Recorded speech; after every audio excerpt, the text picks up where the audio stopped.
ना तो ये अगर सरकार के खिलाफ है तो इतनी हिम्मत होनी चाहिए 10 साल से जब भी कोई विश्वास अविश्वास प्रस्ताव आता है तो इनेलो और बीजेपी, इनेलो और जेजेपी कहीं नजर आती है तो बीजेपी के साथ खड़ी नजर आती है। कल भी इस सब उनको गठबंधन तोड़ने के बाद भी विधानसभा में नहीं आए, व्हिप जारी कर दिया। हमने सुना था व्हिप का मतलब ये होता है कि विधायक या सांसद कहां वोटिंग डाले।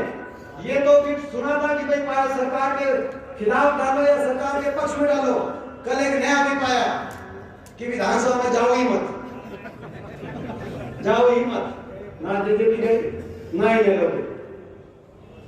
और उसके बाद फिर ये कहा, कल हिसार में इनकी एक पब्लिक मीटिंग हुई, उसमें कहा दुष्यंत चौटाला ने कि मुझे बीजेपी के राष्ट्रीय अध्यक्ष ने बुलाया और ये काम रोहतक छोड़ते हैं, आप रोहतक से लड़ो।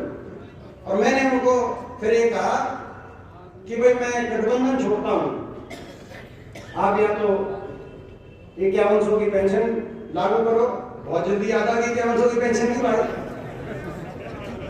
जब यहाँ कर्मचारियों के सर फूट रहे थे लाठीचार्ज में और पेंशन स्कीम पे, तब याद नहीं आए।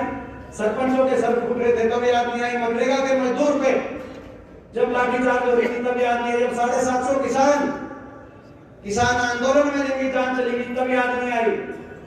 जब महिला हमारी बेटियों को दिल्ली की सड़कों पे घसीटा जा रहा था, तब आपको याद नहीं आई 5100 की पेंशन थी।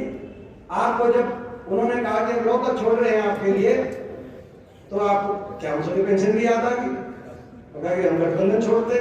मैं कहना चाहता हूँ बीजेपी के और जेजेपी के लिए, बीजेपी रोहतक छोड़ रही थी जेजेपी के लिए, और रोहतक का नाम सुनकर जेजेपी ने गठबंधन छोड़ दिया।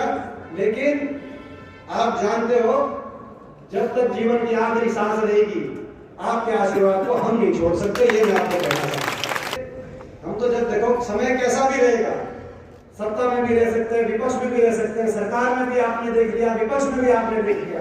हम आपके आशीर्वाद को आखिरी सांस तक जो है छोड़ नहीं सकते। ये ऐसे जो है ये अब, मगर किस नैतिकता से भाजपा यहाँ से चुनाव लड़ेगी। अब आप तो छोड़ रहे थे जेजेपी के लिए, और जेजेपी ने छोड़ दिया गठबंधन। रोहतक के नाम ठीक कह रहा हूँ कि नहीं कह रहा हूँ? लड़ना करनाल से जाते थे, उनको करा दिया रोहतक से। पिछली बार भी आपने देखा। तो खैर, आज बदलाव की जरूरत है, हमारे प्रदेश में बदलाव की जरूरत है, हमारे इलाके को आगे लेके जाने की जरूरत है, हरियाणा को आगे लेके जाने की जरूरत है। जो हरियाणा देश में 2014 से पहले 10 साल हमारी सरकार है, जो हरियाणा देश में विकास में सबसे आगे के प्रदेश में माना जाता था, जिसकी गिनती